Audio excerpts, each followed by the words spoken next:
The Vikings were some of the fiercest warriors of all time, and a select few carried the ultimate weapon, a sword nearly 1,000 years ahead of its time, built by a mysterious craftsman from a material unknown to rivals for centuries.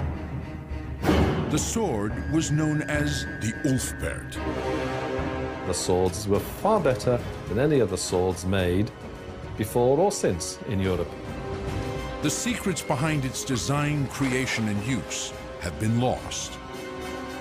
But now, the world's largest steel company and a modern-day blacksmith divine its mysteries and bring the Ulfbert back to life. To do it right, it is the most complicated thing I know how to make. And it's that challenge that drives me. A millennium after its time of glory discovered the secrets of the Viking sword. Right now, on this Nova National Geographic special.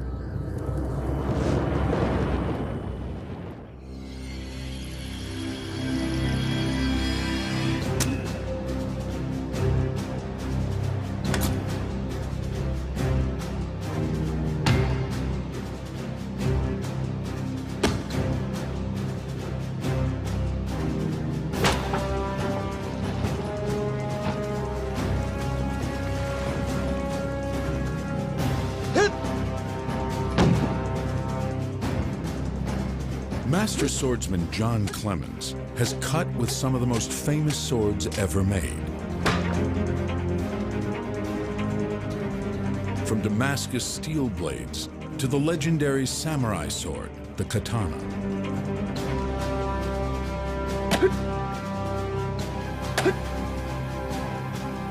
Forged by master craftsmen from the 14th century onward, the samurai sword is renowned for its elegantly curved blade and impressive cutting ability. I think the katana is a beautiful weapon. It's a fine weapon. It slices, it cuts, it thrusts, it dices, it makes julienne fries. It's wonderful. But it has been exaggerated. Exaggerated because sharpness alone is not enough. So you see demonstrations of a sharp sword like this cutting material all the time, and you think it's impressive because, ooh, look what it does. But that's really not that impressive, and here's why. This is a wide medieval bastard sword, and this one's blunt. It's got no real edge to it, no edge sharpness. But watch what I'm gonna do with it. A really good sword is not just about cutting with a really sharp edge. Strength, flexibility, weight, and shape all determine how well a blade meets the combat challenges of its time and whether it's a superior sword. Many great swords are famous, but there's one few have ever heard of that was perfectly designed for its day. They were a luxury, rare and expensive. It was the Rolls-Royce of the swords. Produced only from about 800 to 1000 AD, this Viking sword was made from a pure steel, not seen again in Europe for nearly 1,000 years. This high-tech weapon of its time was inscribed with the mysterious word, Ulfbert. Carried by only a few elite warriors, the Ulfbert represented the perfect marriage of form and function in the chaos that was a Viking battle.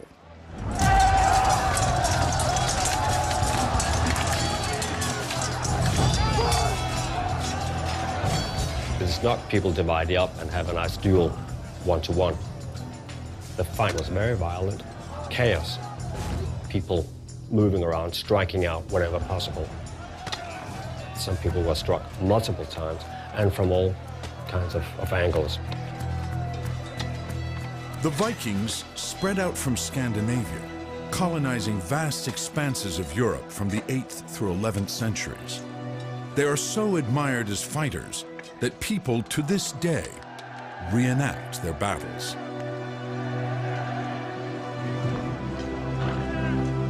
In Viking times, most men fought with axes and spears, but those who could afford it used swords for close combat. The Ulfberht's combination of strength, lightness, and flexibility was an advantage. The swords were far better than any other swords made before or since in Europe. And these must have been extraordinarily valuable to their contemporaries because of their properties. Thousands of Viking swords have been found, most discovered in rivers or excavated from Viking burials across Scandinavia and Northern Europe. But only 171 have been identified as Ulfberht's. The swords as they are today, it's very hard to see that this was actually a state-of-the-art weapon. Buried for centuries, only corroded skeletons of the once glorious blades remain. They don't look very much today, but in their time. The Ulfberht was the weapon of the upper strata. You would certainly notice a person carrying a weapon like this. This would be a very precious, very beautiful object, and a deadly one too, obviously.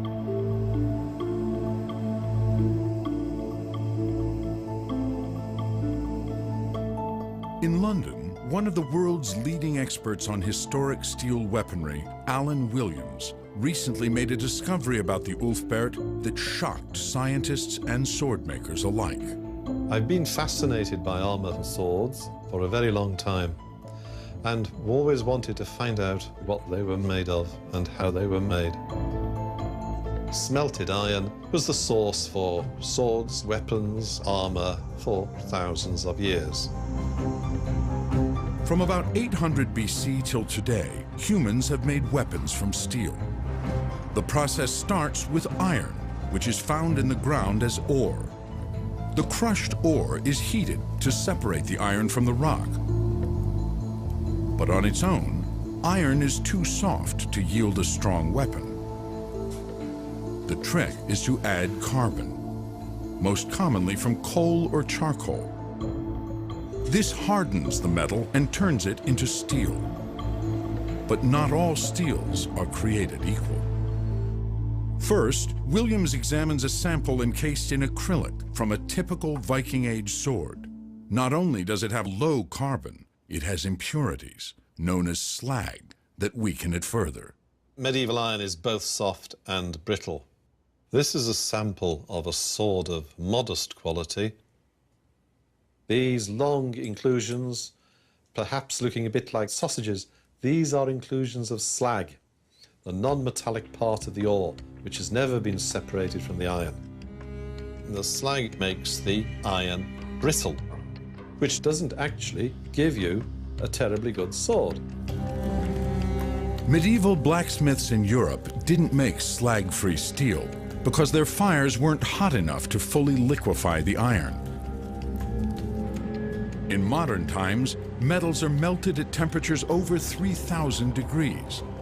This separates out the slag and allows more carbon to be mixed in evenly.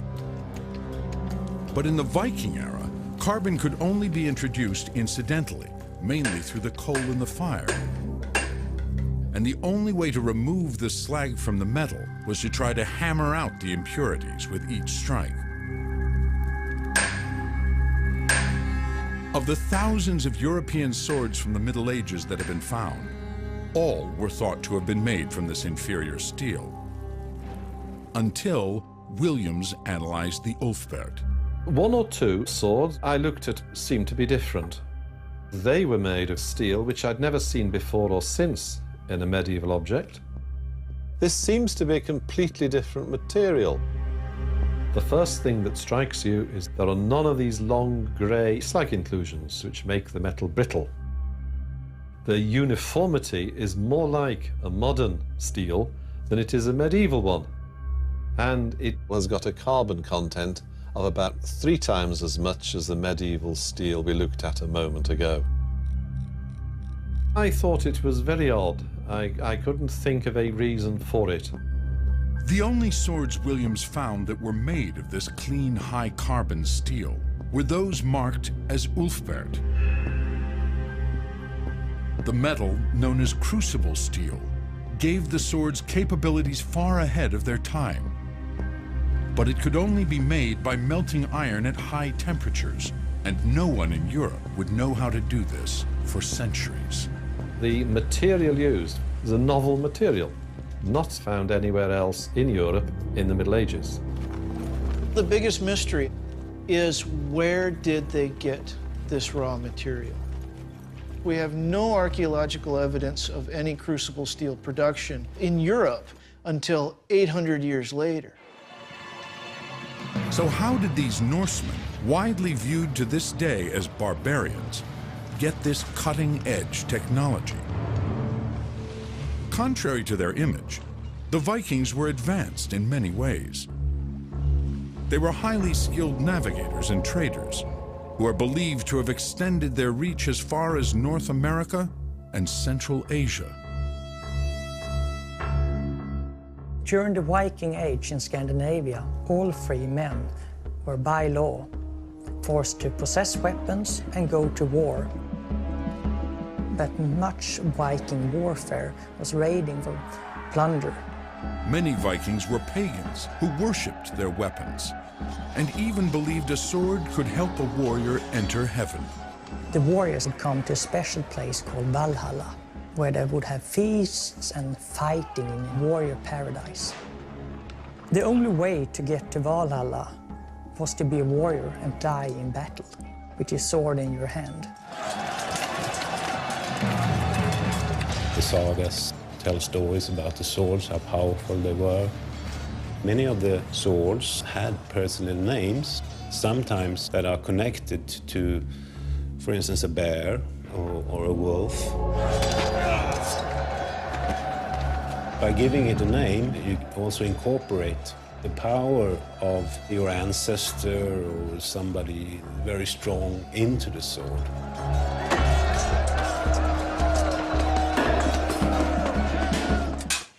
So this is our steel to be. Starting with raw iron, Rick begins the process of making crucible steel. It's the first of many steps on the way to a finished sword. A mistake at any point could lead to failure. This charcoal will be the carbon source for the steel. So the charcoal here will get absorbed into the steel. We don't need much. If all goes well, carbon from the charcoal will harden the raw iron into steel. This is sand. And this is our bottle glass. They will melt, chemically bond with the waste material, the other slags, and will help float them away and leave clean metal so the carbon can be absorbed. As part of their mystical practices, some medieval smiths might have used a different carbon source to strengthen their swords. You can also use bone, burnt bone, together with coal in hardening the steel, right? Assume now that you're using burnt bones, even from your ancestor, or from a bear, or something like that. Then you hammer in the power of the animal, of your ancestor, into the weapon in itself, together with charcoal, and you make a perfect steel blade. A very powerful steel blade, probably as well. We are putting the top onto the crucible. This clay will completely seal this crucible from the furnace environment. Mostly it's to keep more charcoal from getting in. So we want a set amount of carbon. And if the charcoal were to enter, we would have too much. And there it is. Rick will try to melt the metal in an oven he's building. It's based on an ancient furnace made of clay and brick that was recently uncovered 2,500 miles from Scandinavia in Central Asia. We fill this all the way to the top, to the tippy top, because we need all the heat, so we need all the fuel we can get into the furnace. The theory is that this is how they did it 1,000 years ago.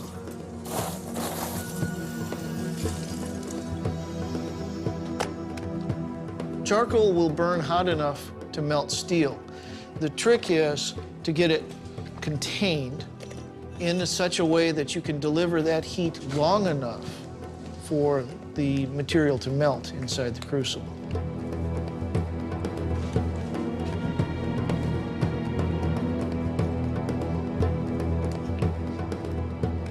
Almost finished. We just have 2 more bricks, and then we've got it sealed up and ready for the burn run. If we run this right, it should get almost to 3,000 degrees Fahrenheit, and we should get a nice full liquid on our crucible charge. And then we have our starting material for the Ulfberg. Last brick.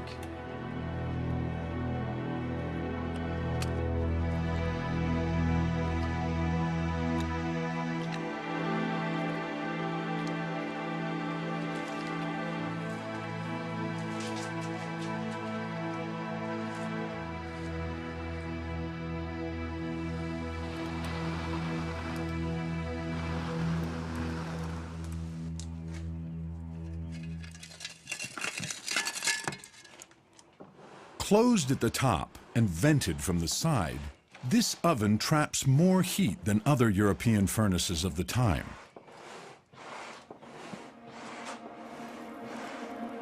Rick and his assistant Kevin Cashin will man the bellows for hours.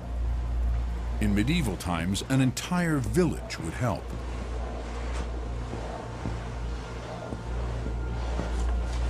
The ingredients need to reach nearly 3,000 degrees for the slag to separate from the liquefied steel. Even the smallest fracture in the crucible, the container holding the steel, could derail the entire process.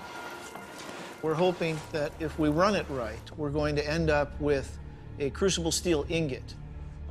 But the idea of actually doing all of these steps and putting it into one piece of metal is daunting, because at absolutely every stage you can have a fatal error. The Vikings didn't invent crucible steel. In fact, there's no evidence that anyone in Europe knew how to make it until the Industrial Revolution in the 18th century. But for more than 500 years before the Ulfberg, warriors elsewhere had been fighting with crucible steel weapons. Swordsmiths across Central Asia produced some of the greatest swords of all time, known as Damascus steel blades. Curiously, they were made from materials similar to the Ulfberg. Damascus steel is a separate class of crucible steel, which is similar in chemical composition. But the crucible steel was cooled very slowly, so the iron formed large crystals. And with careful forging, these large crystals form a surface pattern on the blade. These unusual swords exhibited many of the same superior qualities as the Ulfberg. But if the Vikings didn't know how to make crucible steel, then where did they get it? Clues can be found in artifacts excavated from Viking graves in Scandinavia as early as the 8th century. The Buddha was found on an island west of modern-day Stockholm. It originates from India, northeast India. And it tells us, of course, that trades with the Far East existed. The ring is the same thing there. There's this written inscription that says Allah. Thousands of artifacts from the East have been uncovered from Viking graves. Islamic coins were even commonly traded in Scandinavia. We could go mostly by river and lakes, all the way from Lake Mälaren here in Sweden to northern Iran. The route was known as the Volga trade route. The interesting thing is that the most Ulfberg swords are dated from exactly the same time when the Volga trade route was open. That is from the early 800s to the mid 1000s. I think it's very likely that the steel that you find in the Ulfberg swords originated from Iran. I would guess that you bought it from friendly trading connections in Iran, paid with furs and other Nordic commodities, and took it back on your small ships that you used on the rivers. After the 11th century, the Volga trade route is closed and the manufacture of these Ulfberht swords stops, which to me is strong evidence that they were made out of an imported raw material. The oven that Rick has used as a model was found in Central Asia, near the end of the Volga trade route. After 5 hours, it's time to see if he has successfully made a crucible steel ingot. I think this burned pretty good. So we should have an ingot in there.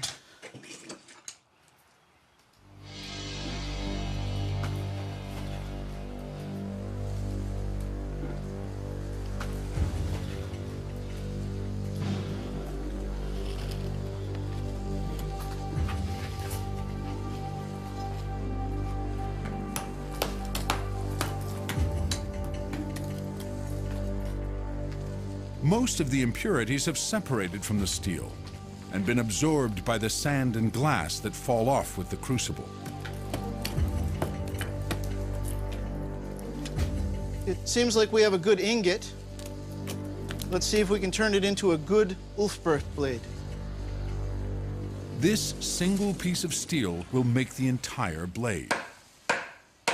The absence of lava-like sparks suggests he's created slag-free, pure steel. But the artistry comes in working the hard carbon-rich metal. This part, this initial breakdown, is terrible. You have to be very gentle with it, or you can crack it. Crucible steel is difficult to work because as it cools, the iron atoms form interlocking crystalline structures called dendrites that look like frost patterns on a window. The carbon in crucible steel makes the areas around the dendrites rigid and hard to forge. It's solidified into this dendritic tree, and it doesn't want to be anything else. So you're hitting it, and it's kind of all nestled together. What you have to do is just nudge it, and slowly it breaks down.